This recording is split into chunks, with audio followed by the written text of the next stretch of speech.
বিয়ের প্রথম রাত মানে আমার বাসর ঘরটা আমার শাশুড়ির সাথেই আমার ঘুমাতে হয়। আমাদের প্রেমের বিয়ে। আমাকে যখন বাসায় নিয়ে আসা হলো বিয়ের পর প্রথম রাতেই আমার শাশুড়ি অনেক হাউমাউ করে চেঁচিয়ে উঠলো, অনেক কান্নাকাটি শুরু করলো। আমার স্বামী তখন রুমে এসে পাঞ্জাবি খুলতেছিল, সাথে সাথে পাঞ্জাবিটা খুলে তার মায়ের রুমে চলে গেল। বললো, কি হলো মা, তুমি এত কান্না করতেছো কেন, কি হয়েছে? আমিও বিছনা ছেড়ে সাথে সাথে আমার শাশুড়ির রুমে চলে গেলাম। সেখানে যে দেখি আমার বড় যাও উপস্থিত। সে আমাকে কাছে ডেকে নিয়ে বললো, কিছুই হয়নি বোন, তোমার শাশুড়ি আজকে থেকে মনে করতেছে তার ছেলে পর হয়ে গেছে, সে এখন বউয়ের সাথে ঘুমাবে, আলাদা খাবে, এই জন্য কান্নাকাটি করতেছে।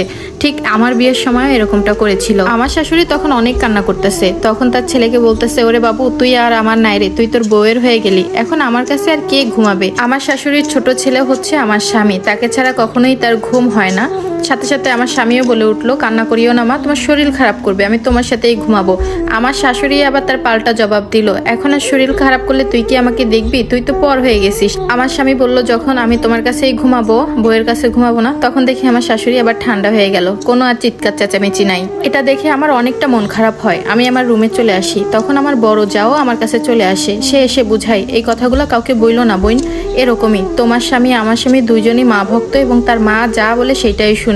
তুমি তো প্রেম করে বিয়ে করছো, হয়তোবা তোমার স্বামী তোমাকে কিছুটা বুঝতে পারবে, কিন্তু আমি তো সেই 9 বছর আগে আমার বিয়ে হয়েছে, তাও পারিবারিক ভাবে। আমাকেও যখন বিয়ে করে আনে, তোমার এই শাশুড়ির অযথা কান্নাকাটির জন্য তোমার বড় ভাসুর আমার গায়ে যে কতবার হাত তুলেছে সেটা এতদিন আমি ভুলেই গিয়েছি। তুমি তোমার স্বামীরে হাতে রাখো, না হলে আমার মতোই কপাল হবে তোমার। এই কথাগুলো বলার পর আমার বড় যা তাড়াহুড়া করে আমার রুম থেকে বের হয়ে গেল। এতক্ষণে আমার বড় যা যেসব কথা বলতে চেয়েছে আমাকে, আমি সবই বুঝতে পেরেছি।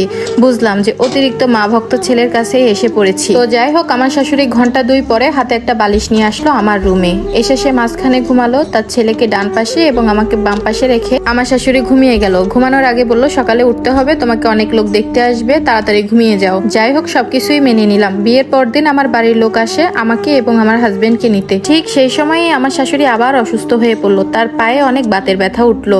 আর আমি তো বুঝতে পেরেছিলাম সে এটা ভান করতেছে, শুধু বুঝলো না তার ছেলে। আমাকে আমার ভাই আর দুলা ভাই নিতে আসছিল, তো আমি তাদের সাথে চলে গেলাম। বিয়ের 4 দিন পরেও আমার স্বামী আমাকে নিতে গেল না, বলে একা একা চলে আসছো, আমি মায়ের কাছে আসি, মা খুব অসুস্থ। এর মাঝে বড় জায়ের কাছ থেকে শুনলাম শাশুড়ি তেমন কিছুই হয়নি, তার পায়ে আগে থেকেই বাতের ব্যথা ছিল, সেটাই ডাক্তার বলেছে কোনো সমস্যাই না এটা। আমার বাবার বাড়ি থেকে আমার শ্বশুর বাড়ি 3 ঘন্টা দূরত্ব ছিল, বেশ অনেকটা জার্নি করতে হয় গাড়িতে। আমার বাবার বাড়ির লোক ছিছি করতেছিল, যেহেতু আমি দেখে শুনে পছন্দ করে বিয়ে করেছি, তারপর যদি এরকম হয় তাহলে তো আর কথাই নেই। সেদিন বাসায় আসার পর আমার মনটা অনেক খারাপ হয়ে যায়। আমার স্বামী যখন আমার রুমে আসলো তখন আমি তার সাথে অনেকটা রাগারাগি করি, বলি যে তুমি আমাকে কেন আনতে গেলে না, একটু তো আনতে যেতে পারতা।